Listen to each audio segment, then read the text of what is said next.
looking for the I when you have those really strong Yes. emotions come up. Yes. Like how do you look for the I? Well,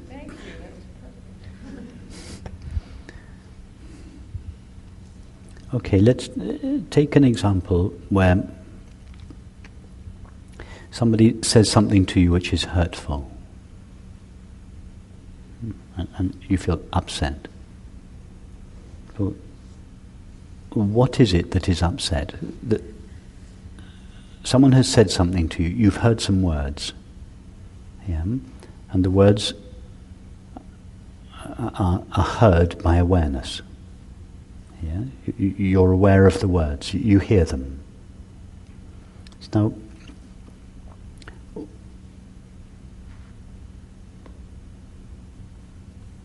for instance, if someone was to say something like, "Oh, what a beautiful afternoon it is," that wouldn't upset you. Okay, 2 minutes later, somebody says something which is hurtful or upsetting. So, what's the difference? My story. Like, okay, usually I would be, they shouldn't have done that. Okay, but what is saying that? Because whatever it is that hears the words, "What a beautiful afternoon," those words are heard, yes? There's heard and there's no response. They're just heard. Yeah? Now, then somebody says something which hurts you, and there is a response. I'm upset by that.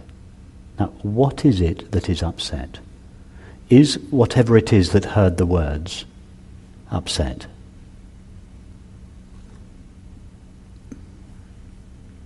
In other words, is awareness, you understand what I mean by awareness? Yes. Is awareness upset? No, I mean, awareness is like an empty space, yes? Imagine awareness like the space of this room. It's just pure sensitivity. It can't be upset. Why not? It's because it's empty. There's no resistance in it. In order to be upset, something has to rise up and say, no, I don't like what's been said. But in the absence of this something, the words just flow through. Like if someone was to throw a ball through this space, it would just flow through. It wouldn't meet with any resistance. So awareness is like that. It hears the words just pass through. Like the words, "What a lovely afternoon it is." It just flows through and it doesn't leave a trace in awareness. It doesn't leave a trace in you, yes? It doesn't scar you, it doesn't hurt you.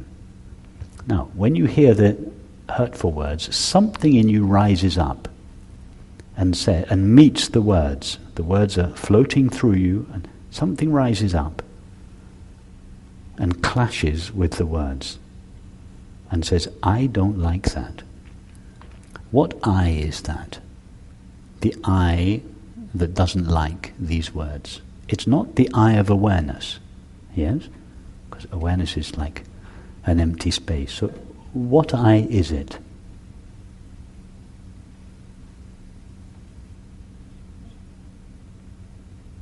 But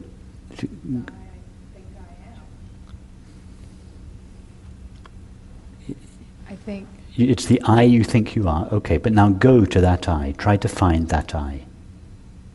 What I exactly is that? Where is it?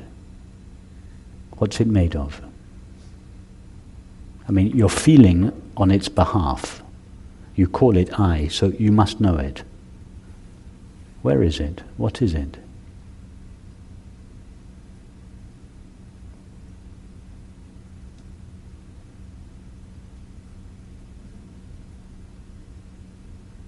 What do you find when you go towards it?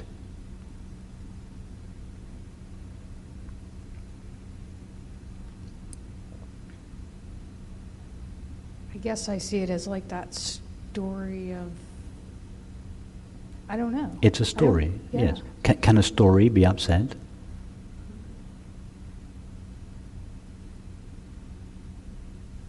Then it's, I guess, the story that something's wrong gets upset. Yes, and on whose behalf is that story being told? Who is the central character in that story? Well, me.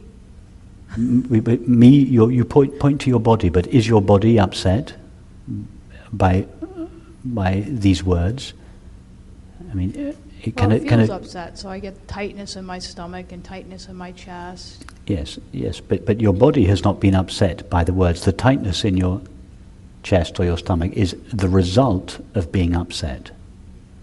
Yeah, it's the echo of the upset in your body, but it's not the body itself. Your cheek or your nose or your ear doesn't get upset when you hear the words. Yes, there may be an effect on your body, but leave the after effect, because we're going to the actual feeling itself. So now go back. Who is the one, the central character of this story, the I that is so hurt and upset?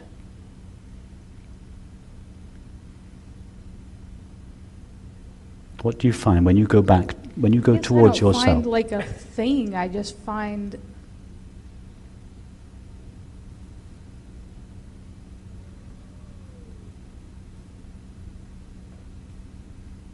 I guess that's what I identify as me, that somehow I've been wronged or... Okay, but what is that I that has been wronged? It's not your body, yes, we've already discovered. It's not your body. It's not a thought. You can't wrong a thought. Yes? A thought. You can't upset a thought. Yeah? So it's not your thought that has been upset. It's not your body that has been upset. And it's not awareness, the one that hears the words, because that's just an open, empty space that is open to everything. So it's like some sense of myself. Okay, what is that? It's not your mind, it's not your body, and it's not awareness. What is it? I mean, is that ego? Is that... No, but I don't know what it is. No, but you're feeling on its behalf. You don't know what it is, but you spend much of your life thinking and feeling on its behalf. What is it? You tell me. You're the one that is claiming the existence of this one.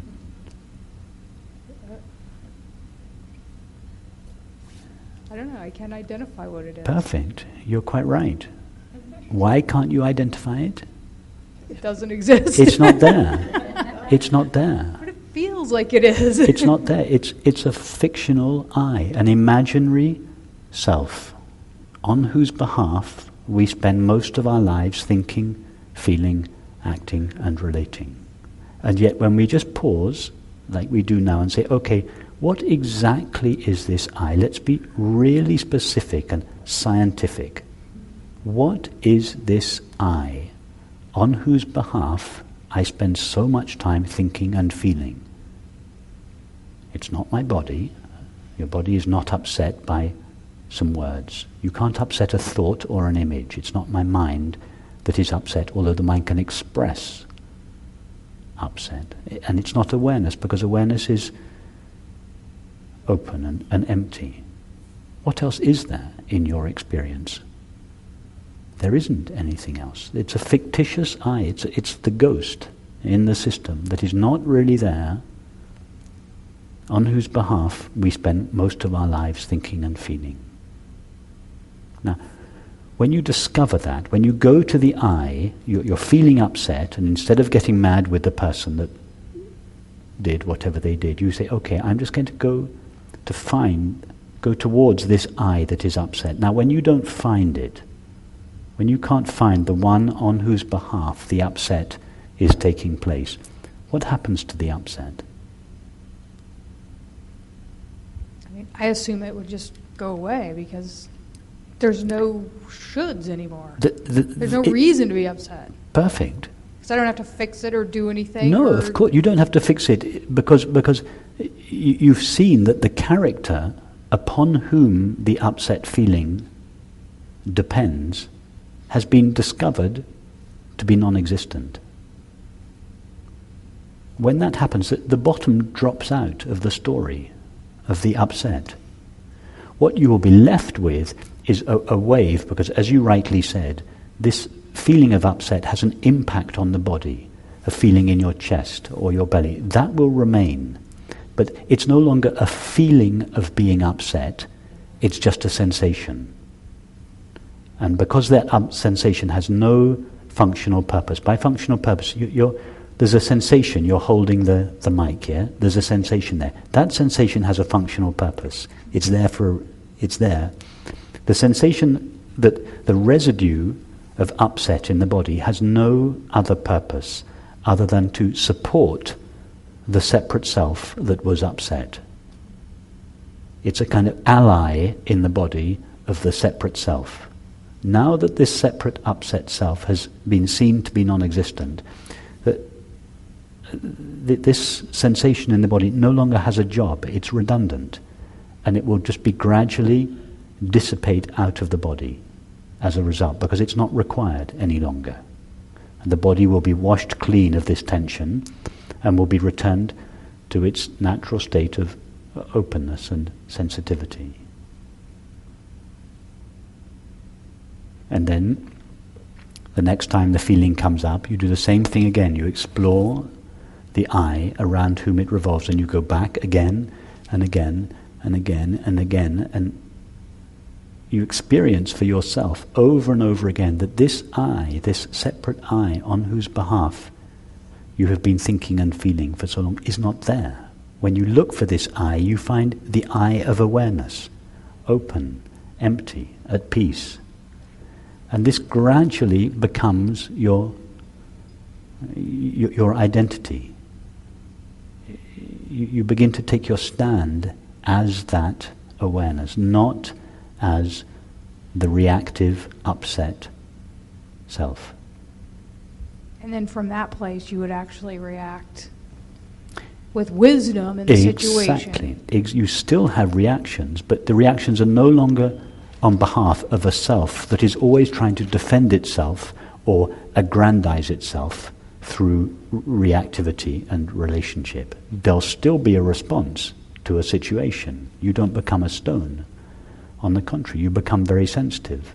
But your reactions, your responses will be responses, as you say, of wisdom, of love, of understanding. And then you would also recognize that that's where it was from and not from a place of reactivity when you got to that point? Yes, There's you would layers upon layers of you that. would know in a response. You would feel, if you responded to a situation, you would know. There's a kind of... You recognize that your response came from love. You just know. Somehow you recognize it. It's like, if you're a musician, you play the right note. You just know it's right.